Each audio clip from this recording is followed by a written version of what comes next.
검은색 세단이 울창한 산길을 미끄러지듯 나아갔다. 도시의 소음과 회색빛 빌딩 숲을 뒤로 한 지 한참. 창밖으로는 끝없이 펼쳐진 녹음만이 스쳐 지나갔다.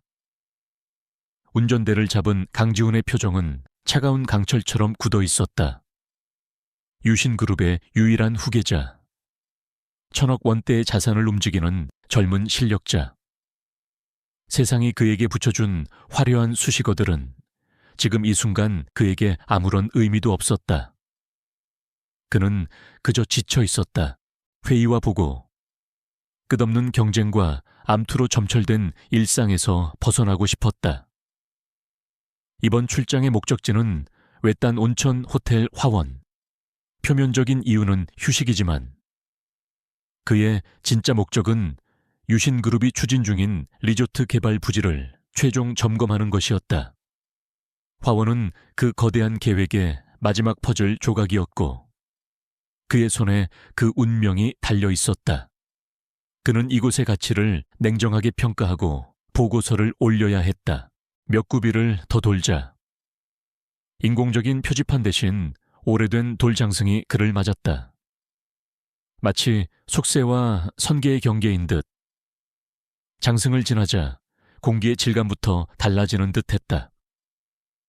복잡했던 머릿속이 조금은 맑아지는 기분이었다. 이윽고 소박하지만 기품 있는 입구가 나타났다. 화려한 간판 대신 고풍스러운 목조 현판에 화원화園이라는 두 글자가 정갈하게 새겨져 있었다. 차에서 내린 지훈은 주변을 둘러보았다. 호텔은 거대한 자연의 일부인 양숲 속에 조용히 안겨 있었다. 인위적인 조경을 최소화하고 자연 그대로의 멋을 살린 정원은 그 자체로 하나의 예술 작품 같았다. 그때였다. 그의 시선이 정원 한쪽에 머물렀다. 하얀 원피스를 입은 한 여인이 수백 년은 좋게 되었을 법한 고목 아래에서 조심스럽게 이끼를 매만지고 있었다. 그녀는 인기척을 느끼지 못한 듯 자신의 일에 완전히 몰두해 있었다. 길게 늘어뜨린 검은 머리카락이 부드러운 바람에 흩날렸고 햇살이 나무십 사이로 부서져 내리며 그녀의 옆얼굴을 비췄다. 꾸밈 없는 모습이었지만 그 어떤 화려한 보석보다도 맑고 투명하게 빛났다. 지우는 순간 숨을 멈췄다. 온갖 미인들을 만나왔지만 이토록 강렬하게 심장이 흔들린 것은 처음이었다. 그녀의 존재는 마치 이 고요한 숲의 정령 같았다. 세상의 모든 소음과 욕망이 그녀 앞에서만은 침묵하는 듯했다. 지우는 자신이 이곳에 온 목적조차 잊어버린 채 한참 동안 그 자리에 서서 그녀를 바라보았다. 그녀의 손길이 닿는 곳마다 생기가 도는 듯한 착각마저 잃었다. 늘 모든 것을 계산하고 분석하던 그의 이성이 처음으로 작동을 멈춘 순간이었다. 여인은 천천히 몸을 일으켜 고목을 향해 희미한 미소를 지었다. 그 미소를 본 순간 지훈의 마음에 잔잔한 파문이 일었다. 저 미소를 지켜주고 싶다는 생전 처음 느껴보는 낯선 감정이었다. 그때 다른 직원이 다가와 지훈을 발견하고는 깍듯이 인사했다.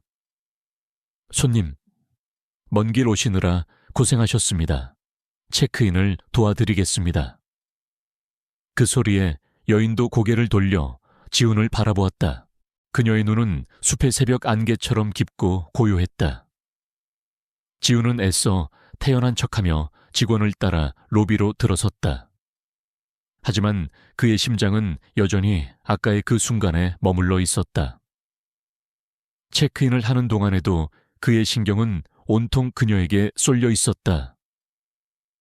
그녀의 이름이 서연우라는 것을, 그리고 이 호텔의 총괄 매니저라는 것을 알게 되었다.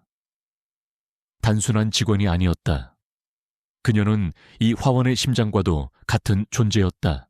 객실로 안내받은 지훈은 창가에 서서 다시 정원을 내려다보았다. 연우는 이미 다른 곳으로 갔는지 보이지 않았다.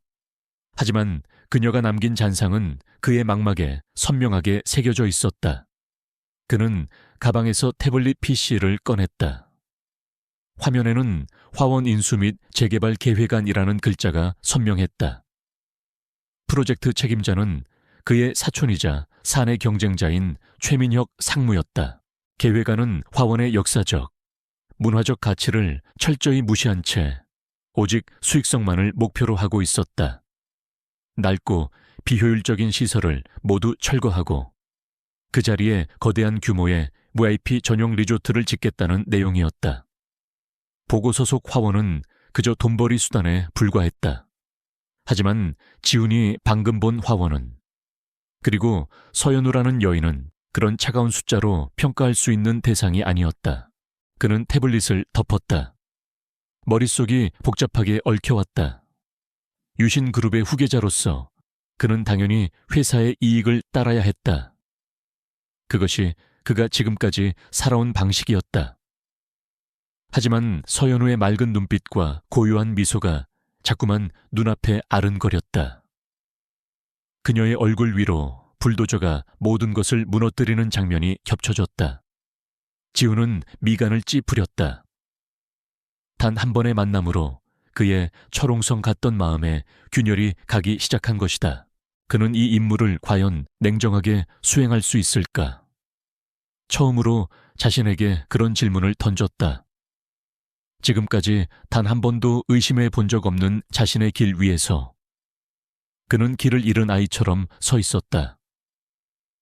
창밖으로는 해가 저물고 있었고 숲은 짙은 어둠에 잠기기 시작했다. 하지만 그의 마음속에 피어난 작은 불씨는 밤이 깊어갈수록 오히려 더욱 선명하게 타오르고 있었다. 그는 객실에 준비된 온천 가운으로 갈아입었다. 복잡한 생각을 정리하기 위해 노천탕으로 향했다. 김이 피어오르는 뜨거운 물에 몸을 담그자 긴장이 조금 풀리는 듯했다. 하지만 머릿속은 여전히 서연우의 모습으로 가득했다. 그녀는 어떤 사람일까? 어떻게 그런 평온한 표정을 지을 수 있는 걸까? 이 삭막한 세상 속에서 그녀는 어떻게 자신을 지켜내고 있는 걸까? 질문은 꼬리에 꼬리를 물고 이어졌다. 그는 그녀에 대해 더 알고 싶어졌다. 이것은 단순한 호기심이 아니었다. 그의 메마른 삶에 갑자기 나타난 오아시스, 혹은 그의 흑백 세상에 떨어진 한 방울의 총천연색 물감 같았다. 그녀를 알아가는 것이 이번 출장의 새로운 목적이 될지도 모른다는 예감이 들었다. 물론 그것은 그의 본래 임무와 정면으로 충돌하는 위험한 생각이었다. 탕에서 나온 그는 차가운 밤 공기를 맞으며 생각에 잠겼다. 최민혁 상무의 얼굴이 떠올랐다. 그는 목적을 위해서라면 수단과 방법을 가리지 않는 야심가였다. 분명 화원을 손에 넣기 위해 온갖 수를 썼을 것이다. 아마 서연우는 그 모든 압박을 최전선에서 감당하고 있었을 터였다. 그런데도 그녀는 조금도 흔들림 없이 자신의 자리를 지키고 있었다. 그 강인함은 어디서 나오는 것일까? 지훈은 문득 자신이 부끄러워졌다. 거대한 그룹의 후계자라는 직함 뒤에 숨어 정작 중요한 가치들을 외면하고 살아온 것은 아닐까? 그는 늘 승리해왔지만 단 한 번도 진정으로 무언가를 지키기 위해 싸워본 적은 없었다. 그의 싸움은 언제나 더 많은 것을 빼앗기 위한 것이었다. 그날 밤 지훈은 잠을 설쳤다. 꿈속에서 그는 안개 낀 숲을 헤매고 있었다. 멀리서 누군가 그를 부르는 듯한 소리가 들려왔지만 다가가려고 할수록 길은 더욱 험해졌다. 그러다 문득 눈앞에 서연우가 나타났다. 그녀는 아무 말 없이 그를 바라보다가 이내 슬픈 미소를 지으며 안개 속으로 사라졌다. 꿈에서 깨어난 그의 심장은 불안하게 뛰고 있었다. 다음 날 아침, 그는 평소보다 일찍 눈을 떴다. 정식으로 호텔을 둘러보겠다는 생각으로 레스토랑으로 향했다. 이른 시간임에도 불구하고 직원들은 활기차게 움직이고 있었다. 그리고 그 중심에 서연우가 있었다. 그녀는 주방과 홀을 오가며 직원들을 챙기고 손님들에게는 따뜻한 미소로 인사를 건넸다. 그녀의 움직임 하나하나에는 이곳에 대한 깊은 애정이 묻어났다. 지우는 멀리 떨어진 테이블에 앉아 그녀를 지켜보았다. 그녀는 단순히 아름다운 여인이 아니었다. 그녀는 강력한 리더였고 모두의 구심점이었다. 그녀가 있기에 화원은 단순한 숙박시설이 아니라 따뜻한 온기가 흐르는 하나의 공동체처럼 느껴졌다. 최민혁이 보낸 보고서의 내용은 전부 거짓이었다. 이곳은 결코 낡고 비효율적인 장소가 아니었다. 식사를 마친 지우는 산책을 핑계로 호텔 곳곳을 돌아다녔다. 그는 일부러 낡아 보이는 시설이나 운영상의 문제점을 찾아내려 애썼다. 어떻게든 자신의 임무를 정당화할 구실이 필요했다. 하지만 그의 눈에 보이는 것은 세월의 흔적이 기품으로 변한 건축물과 자연과 완벽하게 조화를 이룬 공간들 뿐이었다. 모든 것이 제자리에서 숨 쉬고 있었다. 그때 호텔 뒤편으로 이어지는 작은 오솔길에서 서연우와 마주쳤다. 그녀는 약초 바구니를 들고 있었다. 좋은 아침입니다. 손님, 산책 나오셨군요. 그녀의 목소리는 이슬처럼 맑았다. 지우는 심장이 내려앉는 것을 느끼며 간신히 고개를 끄덕였다. 네, 공기가 아주 좋군요. 여긴 정말 특별한 곳인 것 같습니다. 그의 말에 연우가 희미하게 미소 지었다. 그렇게 말씀해 주시니 기쁘네요. 저희는 그저 이 숲이 가진 본래의 모습을 지키려고 노력할 뿐입니다. 그녀의 말 속에는 굳은 자부심이 담겨 있었다. 지우는 더 이상 아무 말도 할 수 없었다. 그녀 앞에서 재개발이라는 단어를 꺼내는 것은 신성한 무언가를 더럽히는 행위처럼 느껴졌다. 그녀는 가볍게 목례를 하고 지나쳐 갔다. 그녀가 지나간 자리에는 은은한 풀꽃 향기가 남았다. 지우는 한참 동안 그 자리에 서서 그녀가 사라진 길을 바라보았다. 그의 마음속에서 두 개의 자아가 격렬하게 충돌하기 시작했다. 유신그룹의 후계자 강지훈과 서연우라는 여자에게 마음을 빼앗겨버린 남자 강지훈. 이제 그는 선택의 기로에 서 있었다. 이 고요한 숲속에서 그의 운명을 뒤흔들 거대한 바람이 불기 시작하고 있었다. 강지훈은 평범한 투숙객을 연기하기로 했다. 그의 진짜 신분과 목적을 숨긴 채 한 걸음 물러나 화원의 진짜 모습을 관찰하기로 마음먹은 것이다. 그것은 서연우라는 여인에 대한 순수한 호기심이자 동시에 자신이 망가뜨릴지도 모르는 대상에 대한 최소한의 예의였다. 그는 다음 날부터 의도적으로 호텔의 구석구석을 탐색하기 시작했다. 마치 이곳에 숨겨진 아름다움을 찾아 헤매는 여행자처럼 그의 첫 번째 발견은 본관 한쪽에 자리한 작은 서재였다. 거대한 통유리창으로 햇살이 쏟아져 들어오는 그곳은 낡았지만 잘 관리된 고서들로 가득했다. 책들은 대부분 이 지역의 역사와 식물에 관한 것들이었다. 그는 한쪽 벽에 걸린 낡은 흑백 사진들 앞에서 발걸음을 멈췄다. 수십 년 전 황무지나 다름없던 이곳에 처음 터를 잡고 호텔을 일군 사람들의 모습이 담겨 있었다. 그 사진들 속에는 앳된 얼굴의 한 소녀가 있었다. 바로 서연우의 할머니였다. 그녀는 이곳 화원의 시작이었다. 책장 한편에는 호텔의 역사가 담긴 앨범들이 가지런히 꽂혀 있었다. 한 장 한 장 넘길 때마다 지우는 이곳이 단순한 사업체가 아니라 한 가문의 역사와 철학이 고스란히 녹아있는 공간임을 깨달았다. 그의 손에 들린 인수계획안이 더욱 차갑고 무겁게 느껴졌다. 오후에는 호텔에서 운영하는 찻집을 찾았다. 연우가 직접 덮고 말린 차시프로 우려낸 차는 깊고 그윽한 향을 품고 있었다. 그는 창가에 앉아 조용히 차를 마시며 다른 손님들을 관찰했다.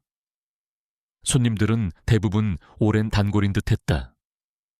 그들은 직원들과 스스럼 없이 안부를 물었고 마치 자신의 별장에 온 것처럼 편안해 보였다. 이곳은 그들에게 단순한 숙소를 넘어 마음의 안식처였다. 그때 지훈의 귓가에 흥미로운 대화가 들려왔다. 옆 테이블에 앉은 노부부의 대화였다. 올 때마다 느끼는 거지만 여기만큼 시간이 느리게 가는 곳도 없어. 서울에선 늘 무언가에 쫓기듯 살았는데 아내의 말에 남편이 고개를 끄덕이며 답했다. 서 매니저가 있어서 그렇지. 저 젊은 사람이 이 모든 걸 지켜내고 있는 걸 보면 대단하다는 생각밖에 안 들어. 그들은 연우를 대견하고 자랑스러운 눈빛으로 바라보고 있었다. 지훈의 시선도 자연스레 연우에게로 향했다. 그녀는 허리를 굽혀 노부부의 찻잔에 따뜻한 물을 채워주고 있었다.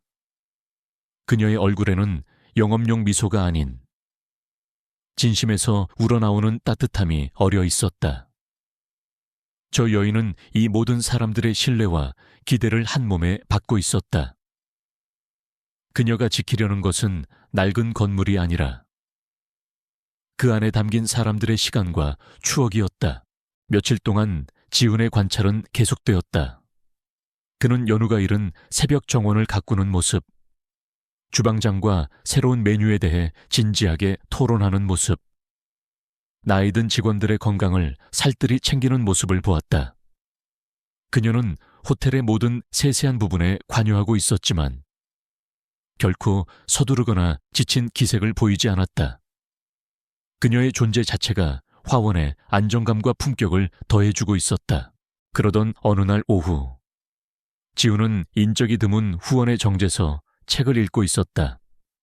그때 2명의 중년 직원이 정자 아래를 지나가며 나누는 대화를 우연히 듣게 되었다.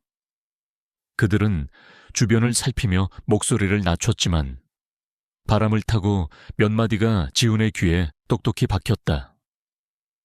서울에서 온 사람들이 또 다녀갔다면서 이번엔 아주 막무가내였다던데. 다른 직원이 한숨을 쉬며 대답했다. 유신그룹이라던가 아주 큰 회사라는데 돈으로 모든 걸 해결하려는 모양이야. 매니저님께서 마음고생이 심하실 텐데 우리 앞에선 내색도 안 하시니 더 걱정이야.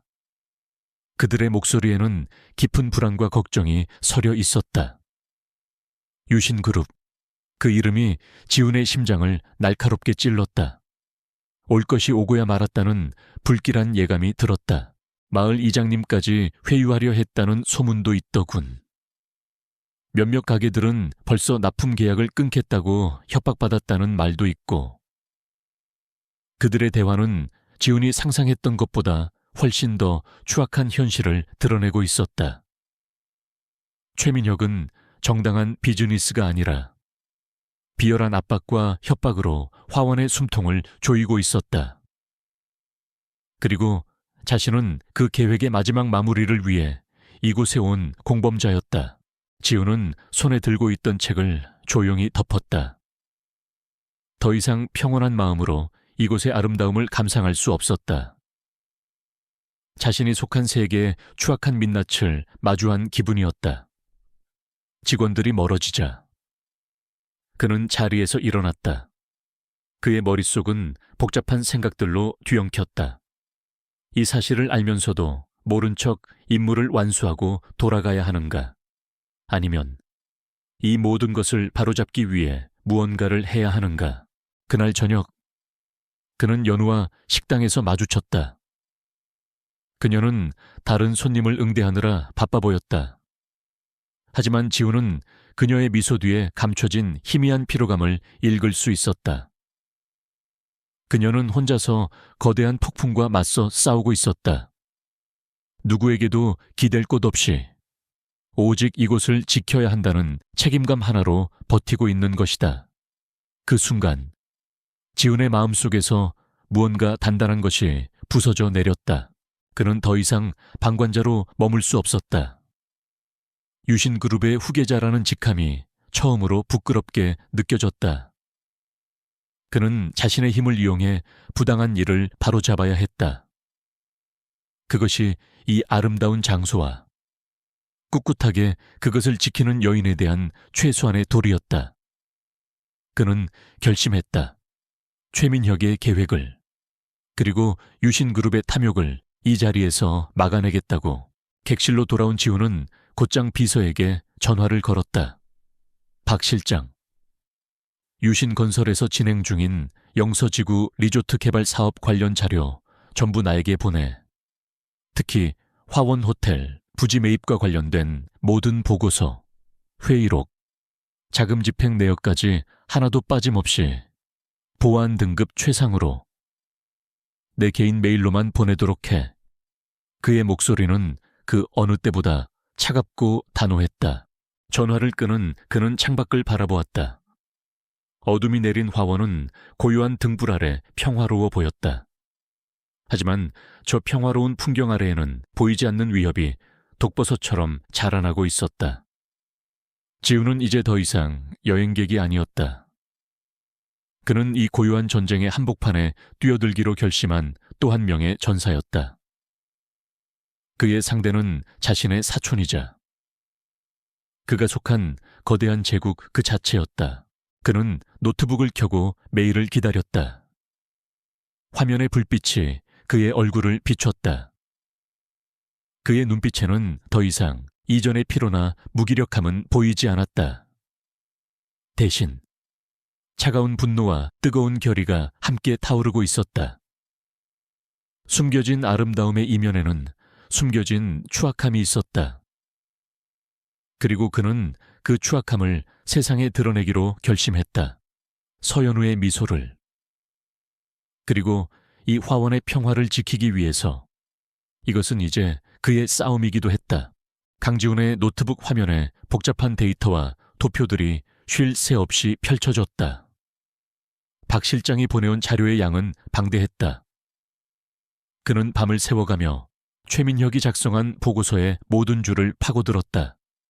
그의 예상대로 보고서는 교묘하게 조작된 거짓 정보로 가득했다.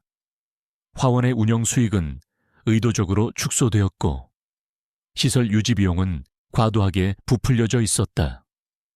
마치 부실 기업의 자산을 헐값에 인수하려는 교과서적인 수법이었다.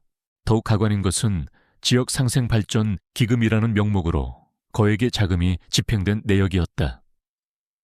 자금의 최종 행선지는 전부 실체가 불분명한 유령 회사들이었다.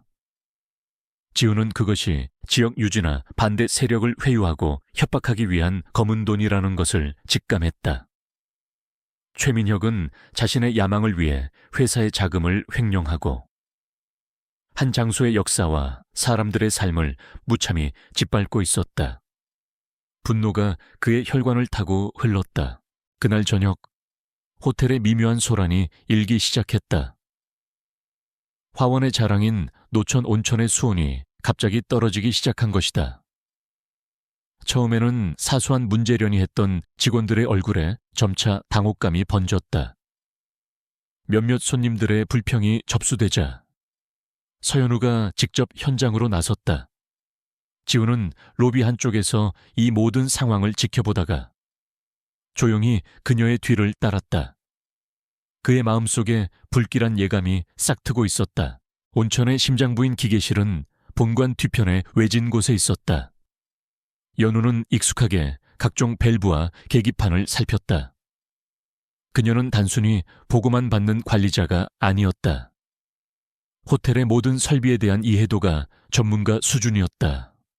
잠시 후 그녀의 미간이 좁혀졌다. 이상하군. 압력 조절 밸브의 케이블이 끊어져 있어. 자연적으로 마모될 수 있는 부분이 아닌데. 그녀의 혼잣말은 확신에 차 있었다. 이것은 사고가 아닌 명백한 인재의 사이였다. 바로 그 순간이었다. 어둠 속에서 육중한 그림자 두 개가 나타나 기계실 입구를 막아섰다. 값비싼 양복을 입었지만 그들의 몸에서는 거친 위압감이 풍겨나왔다. 그들은 마치 이 상황을 예상했다는 듯이 여유로운 표정으로 연우를 내려다보았다. 이런. 시설이 낡아서 고장이 잦은 모양이군요. 서 매니저님, 이러다 큰 사고라도 나면 어쩌시려고 그럽니까? 리더로 보이는 남자가 비아냥거리는 투로 말했다. 연우는 조금도 당황하지 않았다. 그녀는 침착하게 끊어진 케이블을 자신의 휴대폰 카메라로 촬영했다. 그 차분한 대응에 남자들의 얼굴에 순간 당황한 기색이 스쳤다. 누구신지 모르겠지만 여긴 직원 외 출입 금지 구역입니다. 당장 나가지 않으면 경찰에 신고하겠습니다. 그녀의 목소리는 가늘었지만 그 안에는 부러지지 않는 강철 같은 의지가 담겨 있었다. 그녀는 결코 만만한 상대가 아니었다. 남자는 헛기침을 하며 다시 위협적인 분위기를 조성했다. 우리는 유신건설의 컨설턴트입니다. 이런 낡은 시설을 계속 운영하는 건 위험하다는 진심 어린 조언을 해드리러 왔을 뿐입니다. 좋은 말로 할 때 저희 제안을 받아들이는 게 신상에 이로울 겁니다. 그의 말은 조언을 가장한 명백한 협박이었다. 지훈은 더 이상 숨어서 지켜볼 수만은 없다고 판단했다. 지훈이 어둠 속에서 천천히 모습을 드러냈다. 그의 등장은 예상치 못한 변수였다. 남자들의 시선이 일제히 그에게로 쏠렸다. 지훈은 손님용 가운 차림이었지만 그의 눈빛과 전신에서 뿜어져 나오는 기세는 양복 입은 남자들을 압도하기에 충분했다. 무슨 문제라도 있습니까? 온천을 이용하려던 참인데. 물이 차가워서 말이지. 호텔 측의 과실인지 아니면 어떤 외부 요인이 있었는지 명확히 해야겠습니다. 그는 일부러 외부 요인이라는 단어에 힘을 주어 말했다. 그리고 남자들을 위아래로 훑어보며 말을 이었다. 제 변호사가 이런 상황에서는 현장 증거 확보가 가장 중요하다고 하더군요. 혹시 모르니 경찰을 불러서 정식으로 사건 접수를 하는 게 어떻겠습니까? 제 시간과 휴식을 방해받은 것에 대한 손해배상도 청구해야 할 테니. 변호사와 손해배상이라는 단어가 나오자 남자들의 표정이 굳어졌다. 그들은 이런 식으로 나오는 VIP 손님에게는 익숙하지 않았다. 그들의 임무는 연우를 압박하는 것이지 이를 키워 외부에 알리는 것이 아니었다. 잠시 서로 눈치를 보던 그들은 결국 욕설을 중얼거리며 자리를 떴다. 두고 봅시다. 그들이 남긴 마지막 말에는 비릿한 악의가 서려 있었다. 거대한 위협이 사라지자 기계실에는 다시 침묵이 흘렀다. 연우는 잠시 동안 말없이 지훈을 바라보았다. 그녀의 깊은 눈동자 속에서 여러 가지 감정이 스쳐 지나갔다. 놀라움, 경계심, 그리고 아주 희미한 고마움. 그녀는 이 남자가 단순히 책이나 읽으며 조용히 휴가를 보내는 사람이 아니라는 것을 깨달았다. 도와주셔서 감사합니다. 손님, 덕분에 곤란한 상황을 넘겼습니다. 그녀는 깍듯하게 고개를 숙였다. 천만에요. 저도 제 권리를 지킨 것뿐입니다. 지훈은 애써 무심한 척 대답했다. 하지만 그의 심장은 세차게 뛰고 있었다. 방금 전 연우가 조금도 물러서지 않고 위협에 맞서던 모습을 그는 결코 잊을 수 없을 것이다. 가녀린 몸 어디에 그런 용기가 숨겨져 있는 것일까?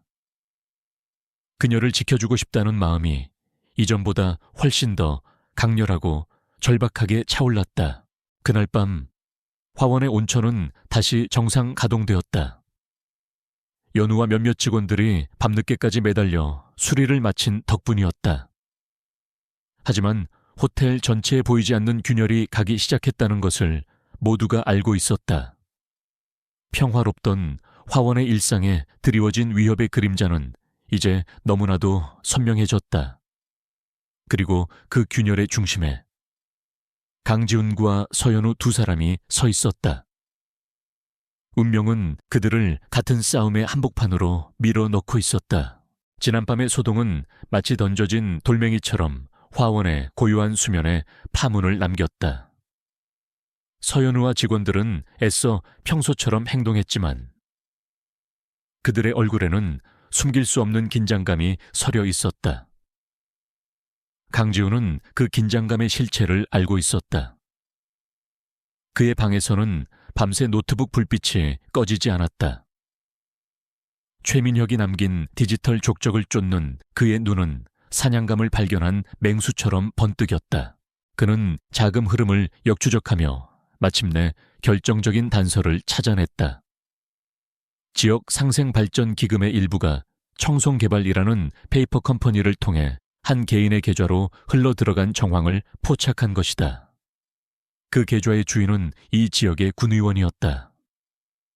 최민혁은 공권력을 매수하여 화원을 고립시키려는 계획을 차근차근 실행하고 있었던 것이다. 이것은 단순한 비즈니스가 아니라 범죄였다. 데이터만으로는 부족했다. 지훈은 최민혁의 계획이 지역 사회에 미친 실제적인 영향을 직접 확인해야만 했다.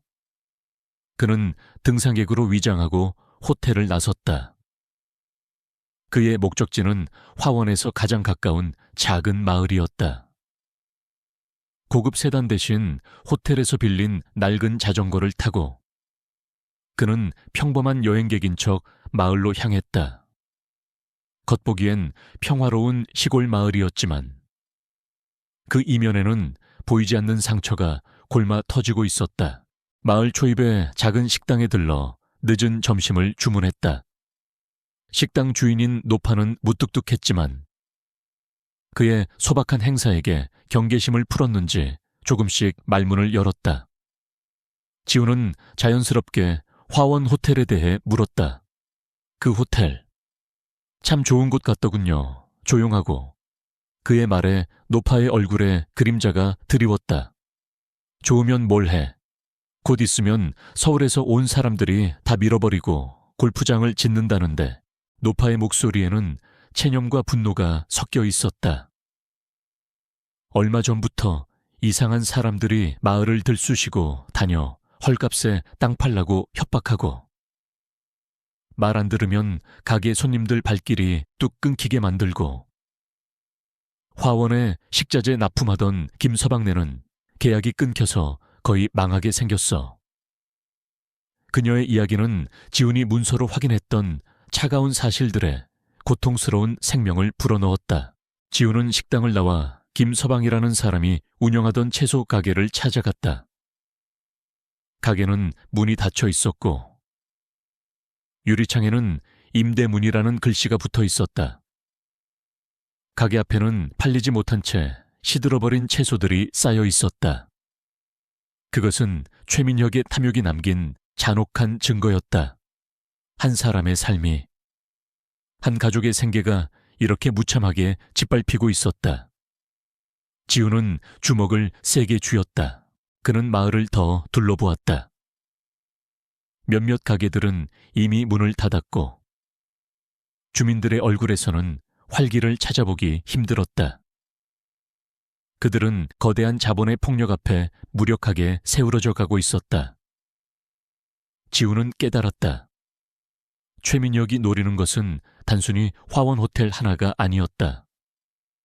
그는 이 지역 전체를 자신의 왕국으로 만들려 하고 있었다. 그리고 서연우는 그 거대한 악의에 맞서 홀로 싸우는 마지막 보루였다. 무거운 마음으로 호텔에 돌아온 지훈은 로비에서 연우와 마주쳤다. 그녀는 한 무리의 아이들에게 호텔의 역사에 대해 설명해주고 있었다. 아마도 근처 초등학교에서 견학을 온 듯했다. 이 나무는 우리 할머니께서 화원을 처음 지으실 때 직접 심으신 거예요. 그래서 우리 호텔의 모든 역사를 지켜본 증인과도 같답니다. 아이들을 바라보는 그녀의 눈빛은 한없이 따뜻하고 다정했다. 지훈은 그 모습을 멀리서 지켜보았다. 지금 이 순간 그녀는 자신이 짊어진 무거운 짐을 잠시 내려놓고 미래 세대에게 이 장소의 가치를 전하고 있었다. 그녀가 지키고자 하는 것은 돈으로 환산할 수 없는 소중한 것들이었다. 역사, 자연, 그리고 사람들의 기억. 지우는 이제 더 이상 망설일 수 없었다. 이 싸움에 자신의 모든 것을 걸어야만 했다. 그들의 시선이 허공에서 마주쳤다. 연우는 지훈에게 가볍게 미소를 지어 보였다.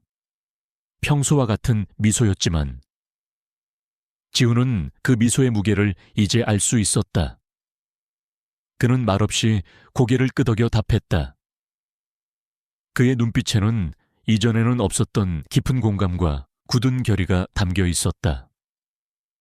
연우는 그의 변화를 감지한 듯 잠시 의아한 표정을 지었지만 이내 아이들에게로 시선을 돌렸다.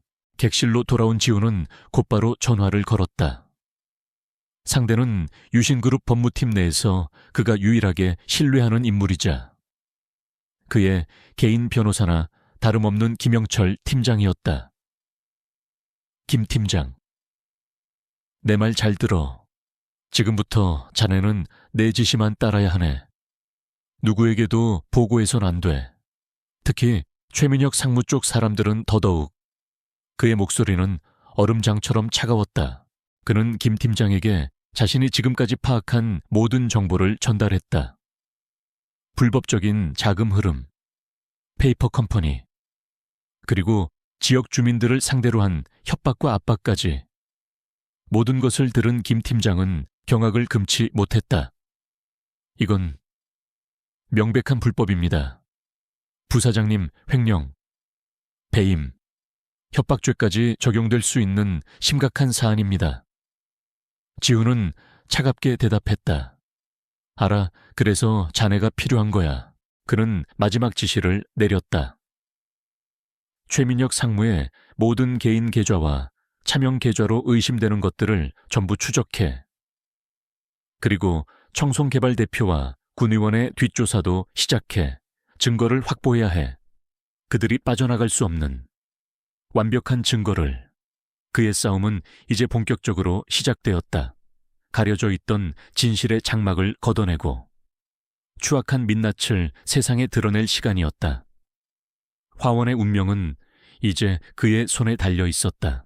최민혁의 방역은 예상보다 훨씬 더 교활하고 신속했다.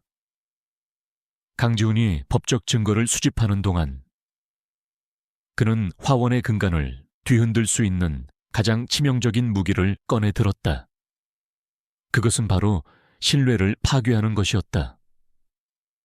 주말을 맞아 호텔이 모처럼 활기를 띠던 점심시간. 레스토랑에서 끔찍한 비명이 터져 나왔다. 한 가족 단위 손님들이 갑자기 복통을 호소하며 쓰러진 것이다.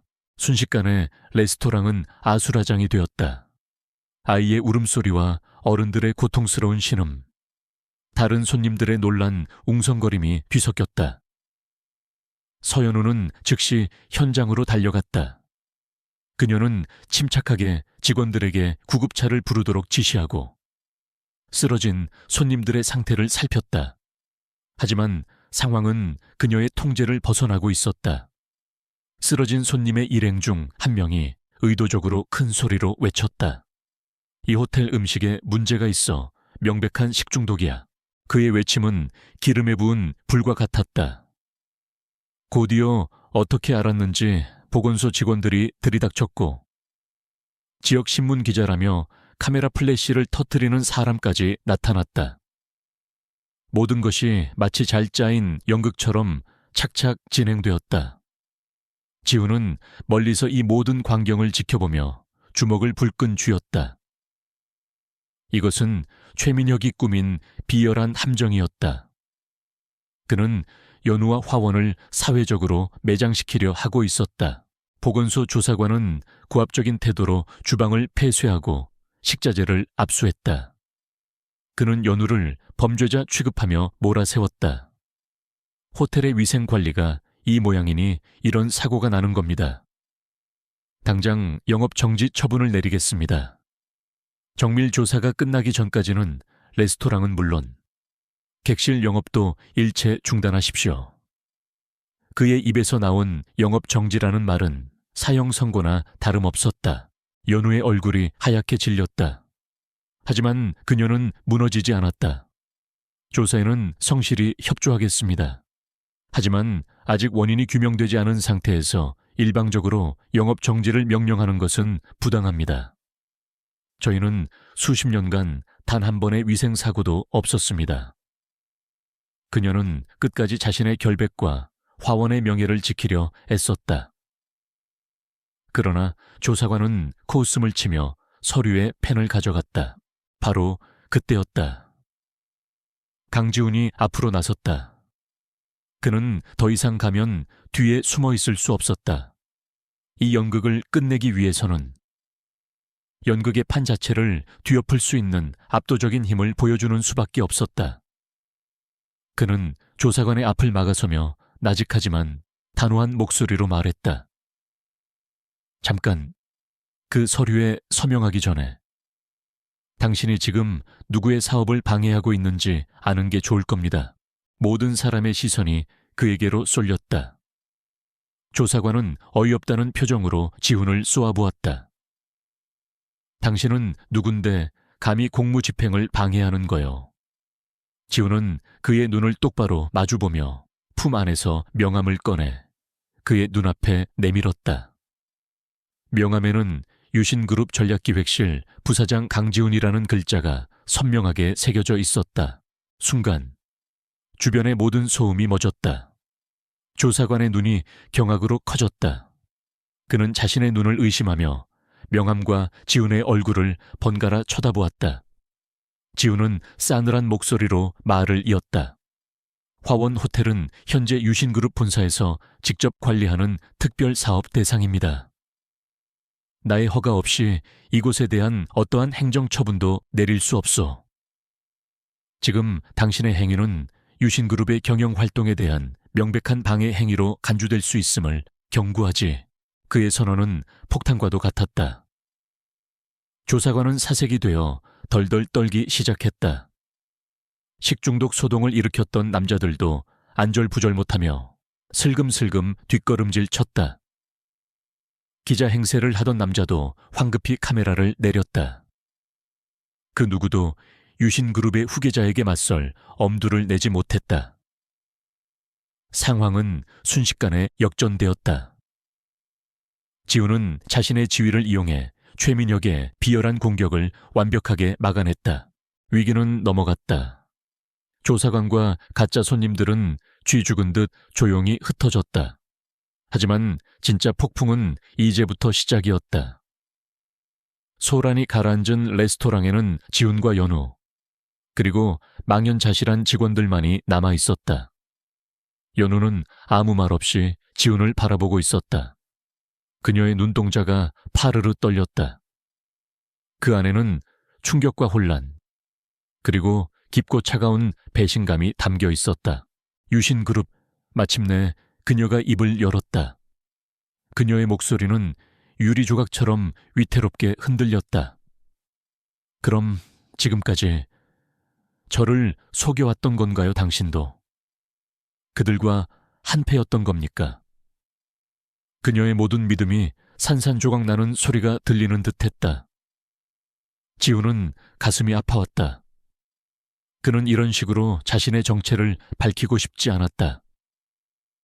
그게 아니오. 연우 씨, 내 말을 들어주시오. 하지만 연우는 그의 말을 들으려 하지 않았다. 그녀는 고개를 저으며 뒷걸음질 쳤다. 듣고 싶지 않아요. 당신 눈빛을 믿었던 제가 바보였어요.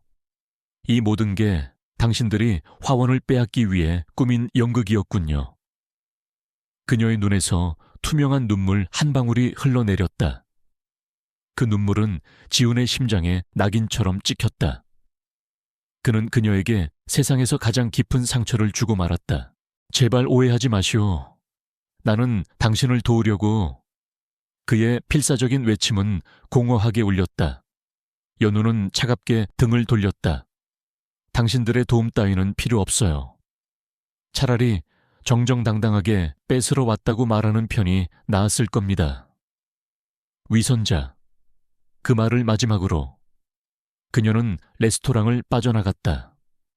그녀의 뒷모습은 금방이라도 부서질 것처럼 위태로워 보였다. 지우는 망견히 그 자리에 서서 아무것도 할 수 없었다. 그는 최악의 방법으로 그녀를 구해냈고 동시에 모든 것을 잃어버렸다. 강지훈의 폭탄 선언이 남긴 후폭풍은 거셌다. 호텔을 위기에서 구한 영웅은 동시에 신뢰를 잃은 배신자가 되었다. 서연우는 그날 이후 지훈을 없는 사람처럼 대했다. 그녀의 눈빛은 그를 스쳐 지나갔고 복도에서 마주쳐도 아무런 인사 없이 차갑게 지나쳤다. 직원들은 눈치만 보며 어쩔 줄 몰라 했고 화원을 감싸던 따뜻한 공기는 얼음장처럼 차갑게 식어버렸다. 지우는 답답했다. 그는 자신의 힘으로 최민혁의 공격을 막아냈지만 정작 가장 지키고 싶었던 연우의 마음에는 깊은 상처를 남겼다. 그는 그녀에게 다가가 해명하고 싶었지만 그녀가 쌓아올린 철벽은 그가 감히 넘볼 수 없을 만큼 높고 단단했다. 말로는 더 이상 그녀의 마음을 되돌릴 수 없음을 깨달았다. 그는 행동으로 증명해야만 했다. 그는 박 실장에게 다시 한번 비밀리에 지시를 내렸다. 최민혁의 압박으로 화원과의 거래가 끊겼던 식자재 납품업체 김서방의 가게에 대한 것이었다.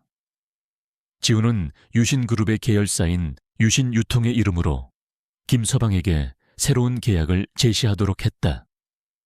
이전보다 훨씬 더 좋은 조건의 장기 계약이었다. 또한 그의 가게가 다시 일어설 수 있도록 긴급 운영 자금까지 지원했다. 이 모든 일은 강지훈의 이름이 아닌 유신유통의 지역 상생 프로그램이라는 이름 아래 조용히 진행되었다. 며칠 후 호텔의 가장 나이가 많은 정원사 할아버지가 연우를 찾아왔다. 그는 평생을 화원과 함께한 연우에게는 할아버지와도 같은 존재였다. 아가씨, 드릴 말씀이 있습니다. 김서방 알지요? 그 친구 가게가 다시 문을 열게 되었답니다. 유신그룹에서 도와줬다더군요. 연우는 의아한 표정을 지었다. 유신그룹이요. 그들이 왜... 정원사는 그녀의 눈을 지그시 바라보며 말했다. 저 위에 묵고 있는 젊은 손님, 강 부사장이라는 분의 지시였다고 합니다. 자신을 드러내지 말아 달라고 신신당부했다더군요. 그 말에 연우의 마음이 복잡하게 흔들렸다. 적이라고 생각했던 남자가 보이지 않는 곳에서 자신을 돕고 있었다. 그날 밤 연우는 잠을 이루지 못했다. 그녀는 혼란스러웠다.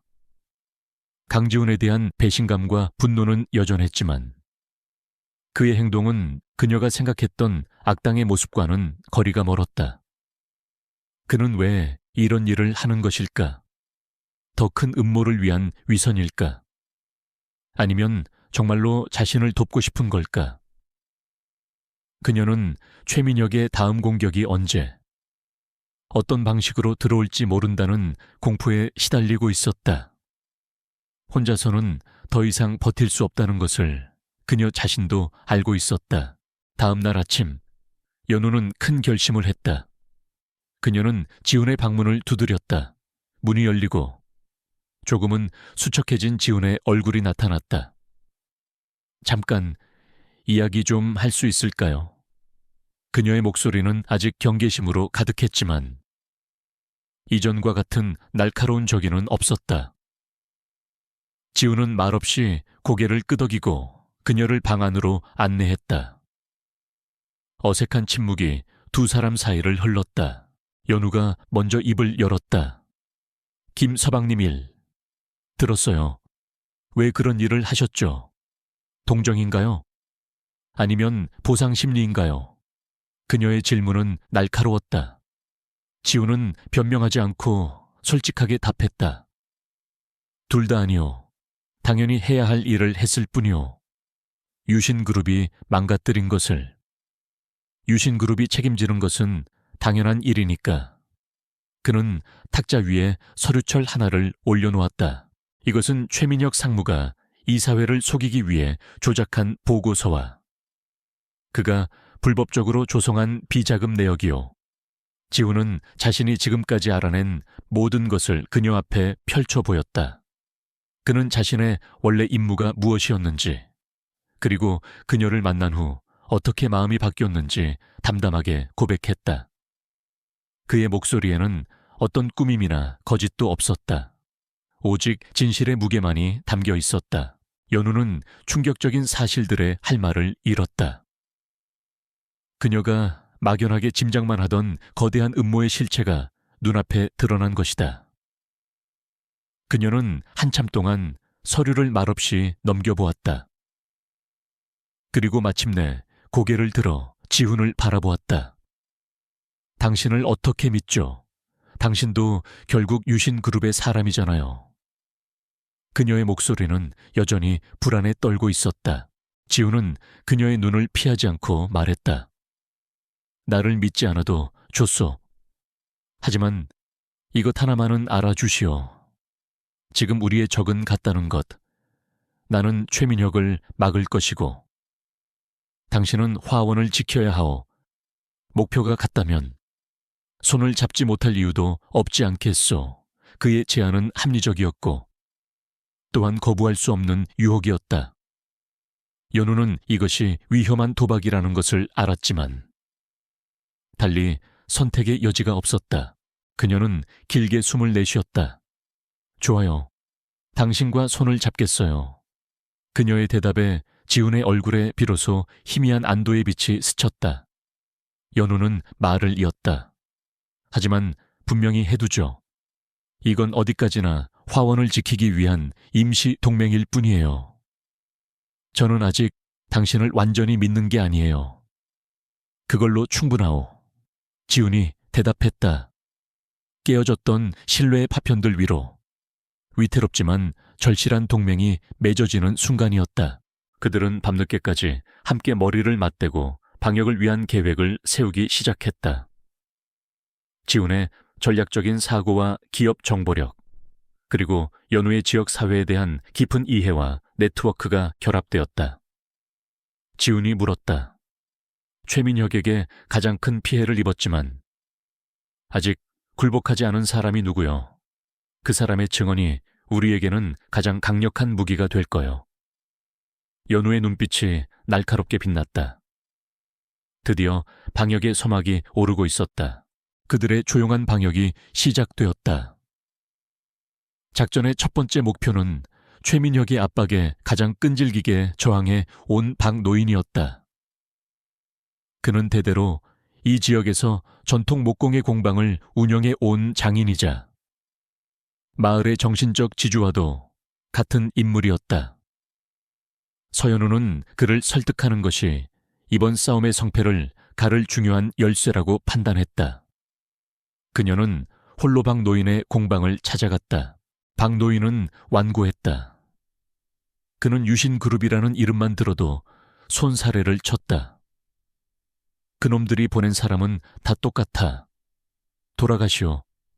내 눈에 흙이 들어가기 전까지는 이 공방을 넘길 수 없소.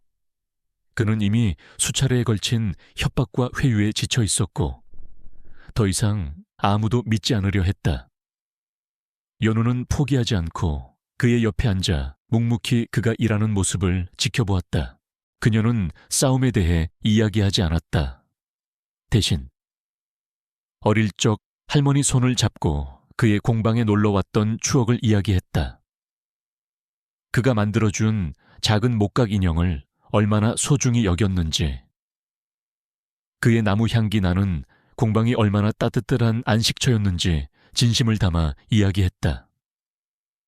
그녀의 이야기에 노인의 거친 손길이 잠시 멈칫했다. 그녀는 싸움을 강요하는 것이 아니라 함께 지켜야 할 추억에 호소하고 있었다. 며칠에 걸친 그녀의 진심 어린 설득 끝에 박노인의 굳게 닫혔던 마음이 서서히 열렸다. 그는 최민혁의 하수인들이 찾아와 협박했던 내용과 그들이 건넨 돈 봉투를 거절했던 사실을 모두 털어놓았다. 연우는 그의 증언을 하나하나 기록했다. 박 노인의 용기는 다른 피해자들에게도 영향을 미쳤다. 하나둘씩 연우를 찾아와 자신들이 겪었던 부당한 일들을 증언하기 시작했다. 연우는 그렇게 조용히, 하지만 단단하게 민심이라는 가장 강력한 성벽을 쌓아 올리고 있었다. 같은 시간, 강지훈은 보이지 않는 전선에서 움직이고 있었다. 그는 김영철 변호사를 통해 최민혁의 주변 인물들을 샅샅이 파고들었다. 식중독 소동을 일으켰던 가짜 손님들, 고압적인 태도를 보였던 보건소 조사관, 그리고 화원을 협박했던 용역 깡패들. 그들의 계좌를 추적하자 어김없이 최민혁이 조성한 비자금의 일부가 흘러 들어간 흔적이 발견되었다. 거대한 거미줄의 중심에 최민혁이 있었다. 가장 결정적인 증거를 잡기 위해 지훈은 위험한 도박을 감행했다. 그의 정보망을 통해 최민혁과 비리 군 의원이 곧 은밀히 만날 것이라는 첩보를 입수한 것이다. 그는 전문 보안팀을 고용하여 약속 장소인 고급 한정식집의 방에 초소형 녹음 장치를 설치했다. 모든 것이 완벽하게 준비되었지만 단 하나의 변수도 용납되지 않는 아슬아슬한 작전이었다. 약속 당일, 지훈은 자신의 방에서 실시간으로 그들의 대화를 듣고 있었다. 최민혁의 오만한 목소리가 스피커를 통해 흘러나왔다. 군 의원님 덕분에 화원 쪽은 거의 다 정리가 되어갑니다. 영업 정지 처분만 제대로 내려줬어도 벌써 끝났을 텐데. 방해꾼이 끼어들어서 말이죠. 군 의원이 아첨하는 목소리로 대답했다. 걱정 마십시오. 다음 주에 환경법 위반으로 다시 한번 엮으면 그땐 누구도 못 막을 겁니다. 그러니 약속하신 건 최민혁이 웃으며 말했다. 물론입니다. 여기 제 작은 성의입니다. 일이 성공적으로 마무리되면 2배로 보답해드리죠. 돈 봉투가 오가는 소리, 그리고 화원을 무너뜨리기 위한 구체적인 범죄 모의까지. 모든 것이 선명하게 녹음되고 있었다. 지훈은 조용히 녹음 종료 버튼을 눌렀다. 이제 최민혁의 숨통을 끊을 비수가 그의 손에 들어왔다. 그날 밤 지훈과 연우는 서재에서 다시 만났다. 연우는 주민들의 서명이 담긴 진정서와 증언 기록들을 내밀었다. 지훈은 최민혁과 군 의원의 대화가 담긴 녹음 파일을 재생했다. 그들은 서로가 수집한 증거들을 확인하며 말없이 고개를 끄덕였다. 더 이상 둘 사이에는 어색한 경계심이나 불신이 존재하지 않았다. 오직 거대한 적을 앞둔 동지로서의 굳건한 신뢰만이 자리하고 있었다. 지훈은 연우가 주민들을 설득하기 위해 얼마나 많은 노력을 기울였을지, 그녀의 진심이 차가운 마음들을 어떻게 녹였을지 짐작할 수 있었다. 연우 또한 지훈이 자신의 모든 것을 걸고 얼마나 위험한 싸움을 하고 있는지 똑똑히 보았다. 그들은 서로의 진심과 능력을 확인했다. 존중이 싹트기 시작했다. 이것은 더 이상 그 혼자만의, 혹은 그녀 혼자만의 싸움이 아니었다. 며칠 후, 지훈의 예상대로 회사 내부 게시판에 공지 하나가 올라왔다. 최민혁 상무의 주재로 영서지구 리조트 개발 사업의 최종 승인을 위한 긴급 이사회 소집 공고였다. 최민혁은 자신의 승리를 확신하며 스스로 심판대를 만든 것이다. 지훈과 연우는 이사회 소집 공고문을 나란히 바라보았다. 드디어 결전의 날이 정해졌다. 그들의 길고 조용했던 방역은 이제 가장 시끄럽고 화려한 마지막 장을 향해 달려가고 있었다. 최민혁은 자신이 깔아놓은 판이 뒤집히고 있다는 것을 본능적으로 감지했다. 비리 군 의원은 갑자기 연락을 피하기 시작했고, 회사 내부에서는 강지훈의 법무팀이 자신의 프로젝트를 캐고 다닌다는 불쾌한 소문이 들려왔다. 순종적인 양이라고 생각했던 지역 주민들의 저항도 예상외로 거셌다. 이 모든 것의 배후에 강지훈과 서연우가 있다는 것을 깨닫는 데는 오랜 시간이 걸리지 않았다. 그의 오만한 얼굴에 처음으로 분노의 그림자가 드리워졌다. 궁지에 몰린 짐승은 더욱 사나워지는 법이다. 최민혁은 더 이상 점잖은 가면을 쓰고 있지 않기로 했다. 그는 화원과 두 사람을 동시에 무너뜨릴 수 있는 가장 악랄하고 비열한 방법을 선택했다. 그의 분노는 세 방향으로 동시에 뻗어 나갔다. 첫 번째 공격은 화원의 평화를 직접적으로 겨냥했다. 밤사이. 정체불명의 괴한들이 호텔 주변을 배회하며 소란을 피우고 아름답게 가꾸어진 정원의 일부를 훼손했다. 다음 날 아침, 엉망이 된 정원을 발견한 직원들은 경악을 금치 못했다. 손님들은 불안에 떨었고 몇몇은 예약을 취소하고 떠나버렸다.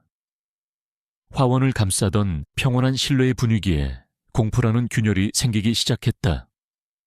이것은 물리적인 위협이자 더 이상 이곳이 안전하지 않다는 명백한 경고였다.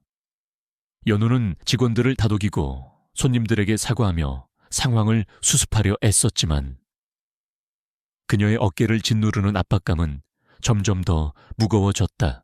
두 번째 공격은 훨씬 더 교활하고 잔인했다. 그것은 서연우 개인의 명예를 겨냥했다. 며칠 만에 지역 인터넷 커뮤니티와 주민들 사이에 악의적인 소문이 퍼지기 시작했다. 화원 호텔의 서 매니저가 유신그룹에서 온 남자 간부와 부적절한 관계를 맺고 그 대가로 호텔을 팔아넘기려 한다는 내용이었다. 소문은 꼬리에 꼬리를 물고 부풀려졌고 그녀를 향한 존경의 시선은 의심과 경멸의 눈초리로 변해갔다. 소문은 날카로운 비수가 되어 연우의 가슴에 박혔다. 그녀는 자신의 모든 것을 바쳐 지켜온 화원과 사람들에게 배신자로 낙인 찍혔다. 그녀는 꿋꿋하게 버티려 했지만 평생 믿고 의지했던 이웃들의 차가운 시선을 마주할 때마다 마음이 무너져 내렸다. 그녀의 결백을 아는 몇몇 직원들이 그녀를 위로했지만 독처럼 퍼져나가는 소문의 기세는 막을 수 없었다. 최민혁은 그녀의 영혼에 지울 수 없는 상처를 입혔다. 마지막 공격은 강지훈의 심장을 겨냥했다. 최민혁은 직접 유신그룹의 회장, 즉 지훈의 아버지를 찾아갔다. 그는 지훈이 수집한 증거들을 교묘하게 왜곡했다. 지훈이 여자에게 빠져 회사에 막대한 이익이 걸린 프로젝트를 고의로 방해하고 있으며 심지어 경쟁사에 회사 기밀을 넘기려 한다는 식으로 모함했다. 아들의 사적인 감정 때문에 그룹 전체가 위기에 처했다는 그의 호소는 회장의 귀에 충분히 설득력 있게 들렸다. 그날 저녁, 지훈은 아버지로부터 분노에 찬 전화를 받았다. 지금 당장 서울로 돌아오너라. 이사회 전에 내 입으로 직접 해명해야겠다. 만약 돌아오지 않는다면 넌 더 이상 내 아들도 유신그룹의 후계자도 아니다. 회장의 목소리는 얼음처럼 차가웠다. 이것은 최민혁이 준비한 마지막 덫이었다. 지훈이 서울로 돌아가면 연우는 홀로 남아 모든 공격을 감당해야 할 것이고 그가 남는다면 그는 그룹 내에서의 모든 힘과 명분을 잃게 될 터였다. 절체절명의 순간 지훈은 자신의 마음을 들여다보았다. 그는 더 이상 아버지의 그림자 뒤에 숨는 유약한 후계자가 아니었다. 그는 자신의 신념과 지켜야 할 사람을 위해 기꺼이 모든 것을 걸 수 있는 한 명의 독립된 인간이었다. 그는 결정을 내렸다. 죄송합니다. 아버님, 저는 이사회가 끝난 후에 돌아가겠습니다. 제가 책임져야 할 일이, 그리고 제가 지켜야 할 사람이 이곳에 있습니다. 전화를 끊은 지훈은 곧장 연우를 찾아 나섰다. 그녀는 홀로 서재에 앉아 낡은 앨범을 보고 있었다. 그녀의 어깨는 가늘게 떨리고 있었다. 지우는 조용히 그녀의 옆에 앉았다. 어떤 위로의 말도 쉽게 꺼낼 수 없었다. 그는 그저 나직하게 말했다. 그가 원하는 건 당신이 이렇게 무너지는 모습이요. 그의 뜻대로 되게 해선 안 돼. 연우는 고개를 들어 눈물이 고인 눈으로 그를 바라보았다. 어떡해요? 저는 이제 어떻게 해야 할지 모르겠어요. 그녀의 목소리는 절망으로 가득 차 있었다. 지우는 그녀의 눈을 똑바로 바라보며 말했다.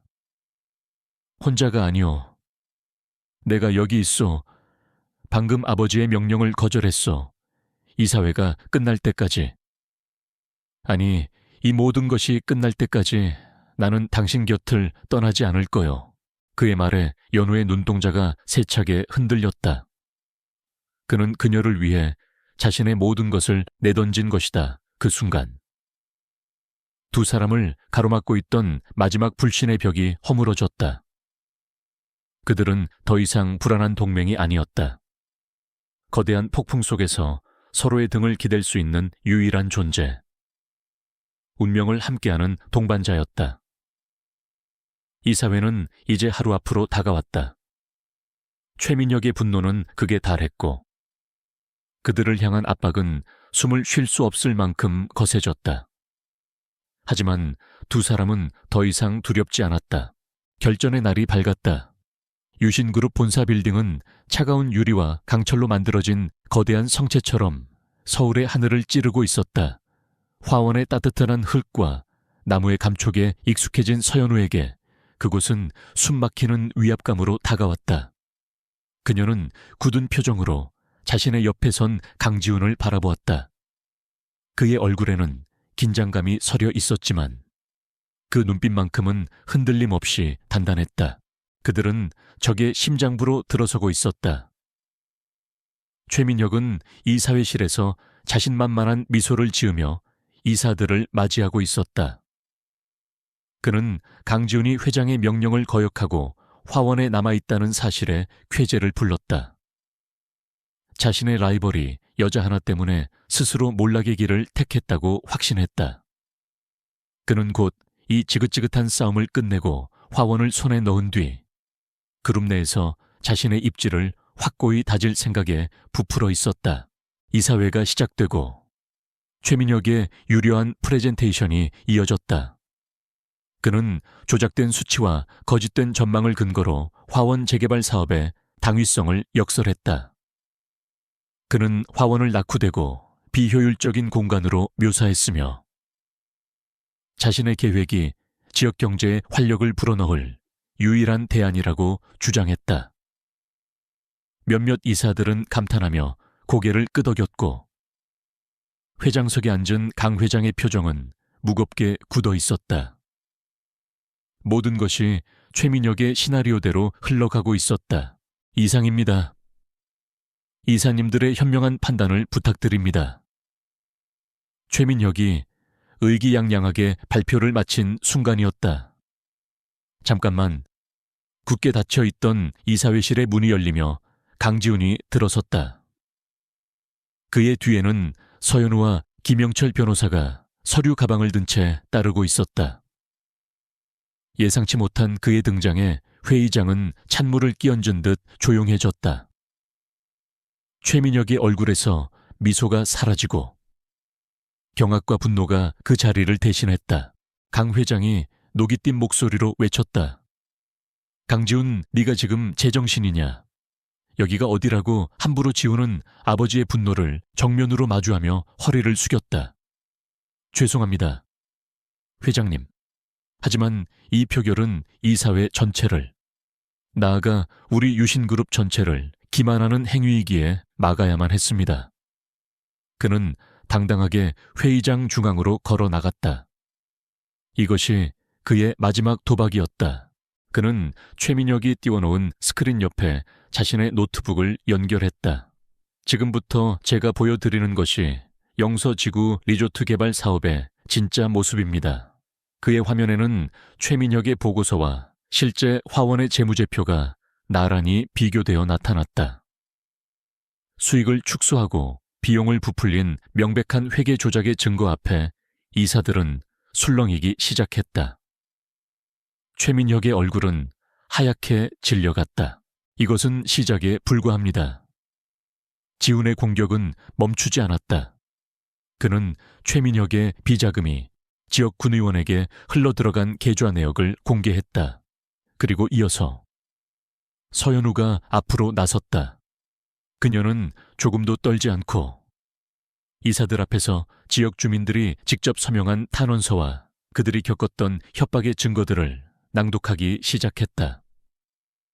그녀의 차분하지만 힘있는 목소리는 회의장 전체를 울렸다. 이것은 단순한 개발 사업이 아닙니다. 이것은 한 지역의 역사와 사람들의 삶을 짓밟는 폭력입니다. 그녀의 말에 모든 이사들은 입을 다물었다. 마지막으로 지훈은 결정타를 날렸다. 그는 스피커를 통해 최민혁과 군의원의 은밀한 대화가 담긴 녹음 파일을 재생했다. 돈 봉투를 건네며 화원을 무너뜨릴 다음 범죄를 모의하는 그들의 추악한 목소리가 이사회실에 울려 퍼졌다. 모든 것이 끝났다. 최민혁은 이성을 잃고 발악했다. 거짓말 저건 다 조작된 거야, 강지훈. 네가 날 모함하는 거다. 그는 지훈에게 달려들려 했지만 지훈의 곁에 있던 김 변호사와 보안 요원들에게 제지당했다. 그의 추한 발악은 자신의 유죄를 인정하는 마지막 자백이나 다름없었다. 이사회장은 경악과 실망, 그리고 분노로 가득 찼다. 그때까지 침묵을 지키던 강 회장이 무겁게 입을 열었다. 그의 목소리는 강철처럼 차가웠다. 보안팀은 최민혁 상무를 당장 대기시켜 법무팀은 오늘 자로 최 상무를 횡령 및 배임 혐의로 검찰에 고발하도록 한 점의 의혹도 남기지 마시오. 회장의 선고에 최민혁은 절망하며 그 자리에 주저앉았다. 그는 경호원들에게 끌려나가며 마지막까지 지훈을 향해 저주를 퍼부었다. 폭풍이 지나간 이사회실.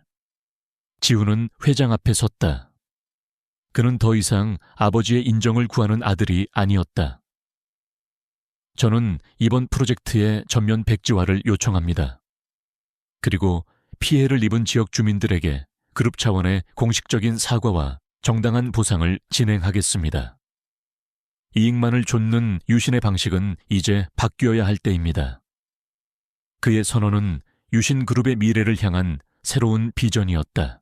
그는 연우의 곁으로 돌아왔다. 두 사람은 수많은 이사들의 시선 속에서 조용히 마주보았다. 길고 힘겨운 싸움이었다. 그들은 서로의 눈 속에서 승리의 기쁨이 아닌 모든 것을 이겨낸 동지애와 깊은 안도감을 읽었다. 그들의 마지막 도박은 성공했다. 그들은 가장 어두운 절망의 끝에서 마침내 희망의 빛을 찾아낸 것이다. 폭풍이 핥히고 지나간 이사회실에는 무거운 침묵만이 감돌았다. 강 회장은 지친 눈으로 자신의 아들을 바라보았다. 그의 눈빛에는 아들을 향한 분노와 실망, 그리고 그 모든 것을 넘어서는 복잡 미묘한 감정이 담겨 있었다. 그는 나직하게 입을 열었다. 너는 그룹 전체를 위험에 빠뜨렸다. 하지만 동시에 그룹이 나아갈 새로운 길을 보여주기도 했지. 그것은 완전한 용서도 따뜻한 칭찬도 아니었다. 하지만 지훈은 그 말의 무게를 이해할 수 있었다. 그것은 아버지가 아들에게 보내는 냉정한 인정이자 새로운 리더에게 부여하는 무거운 책임감이었다. 초의 상무가 망쳐놓은 것들, 그리고 네가 버려놓은 일들, 모두 네 손으로 직접 책임지고 수습하거라. 그것이 네가 후계자로서 증명해야 할 너의 능력이다. 지훈은 말없이 고개를 숙였다. 그와 연우가 서울을 떠나 다시 화원으로 돌아왔을 때 그들을 맞이한 것은 호텔 직원들과 마을 주민들이었다. 박노인과 다시 가게를 열게 된 김서방을 비롯한 모든 사람들이 호텔 입구까지 나와 있었다. 그들은 환호성 대신 따뜻한 박수와 진심 어린 눈물로 두 사람을 맞이했다. 수십 년간 화원을 지켜온 늙은 정원사는 연우의 손을 잡고 아무 말 없이 눈물만 흘렸다. 연우의 억울함은 눈 녹듯 사라졌고 그녀의 명예는 완벽하게 회복되었다. 그녀는 더 이상 외로운 투사가 아니었다. 그녀의 곁에는 그녀를 믿고 지지하는 든든한 이웃들이 있었다. 그날 저녁, 화원에서는 작은 잔치가 열렸다. 승리의 기쁨보다는 힘든 시간을 함께 이겨낸 서로를 위로하고 다독이는 따뜻한 자리였다. 지우는 그 풍경 속에서 조용히 웃고 있는 연우를 바라보며 마음의 평화를 느꼈다. 며칠 후 유신그룹의 공식적인 사과문이 발표되었다. 최민혁과 비리 군 의원은 검찰 조사를 받게 되었고 화원 재개발 사업은 전면 백지화되었다. 지우는 약속대로 그룹 차원에서 화원 지역 상생 발전 기금을 새롭게 출범시켰다. 이것은 과거의 잘못을 바로잡는 보상이자 기업의 이익이 아닌 지역 사회와의 공존을 최우선으로 하겠다는 그의 새로운 경영 철학을 보여주는 첫걸음이었다. 모든 것이 제자리를 찾아가고 있었다. 화원은 이전보다 더 깊은 평온을 되찾았고 마을에는 다시 활기가 돌기 시작했다. 지우는 서울과 화원을 오가며 그룹의 혁신을 이끌었고 연우는 자신의 자리에서 묵묵히 화원을 지켰다. 그들은 각자의 세상에서 바쁜 나날을 보냈지만 그들의 마음은 언제나 보이지 않는 끈으로 연결되어 있었다. 계절이 바뀌고 숲이 울긋불긋한 단풍으로 물든 어느 가을날 오후였다. 지우는 예고 없이 화원을 찾았다. 연우는 그가 처음 그녀를 보았던 그 오래된 고목 아래에 서 있었다. 지우는 조용히 그녀의 곁으로 다가갔다. 두 사람 사이에는 더 이상 어색한 침묵이나 긴장감이 흐르지 않았다.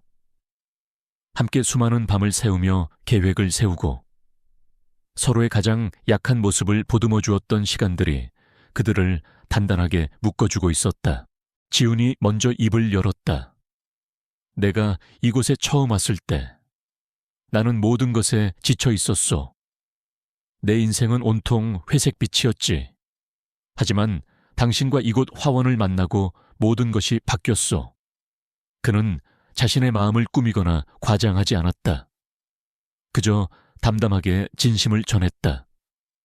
앞으로 내가 가야 할 길은 아마 더 힘들고 외로울 거요. 그룹을 바꾸는 것은 거대한 제국과 싸우는 것과 같으니까. 그는 연우의 손을 조심스럽게 잡았다. 그녀의 손은 따뜻했다. 그래서 가끔은 이곳에 돌아와도 되겠소. 내가 무엇을 위해 싸우고 있는지 잊지 않도록. 나의 세상이 다시 회색빛으로 물들지 않도록. 당신 곁에서 잠시 쉬어가도 되겠냐는 말이오. 그것은 세상에서 가장 솔직하고 절박한 고백이었다. 연우는 말없이 미소 지으며 그의 손을 마주 잡았다. 그 미소 하나에 모든 대답이 담겨 있었다. 그녀는 언제나 이곳에서 그를 기다릴 것이다. 그의 싸움에 지친 영혼이 돌아와 쉴 수 있는 유일한 안식처가 되어줄 것이다. 1000억 원대의 재산을 가진 재벌 후계자는 숨겨진 온천 호텔에서 만난 한 여인의 미모에 흔들렸었다. 하지만 그 흔들림은 그를 무너뜨린 것이 아니라 비로소 진짜 자신으로 바로 서게 만들었다. 그의 인생을 바꾼 그 아름다운 흔들림은 이제 평생을 함께할 단단한 사랑으로 깊어지고 있었다.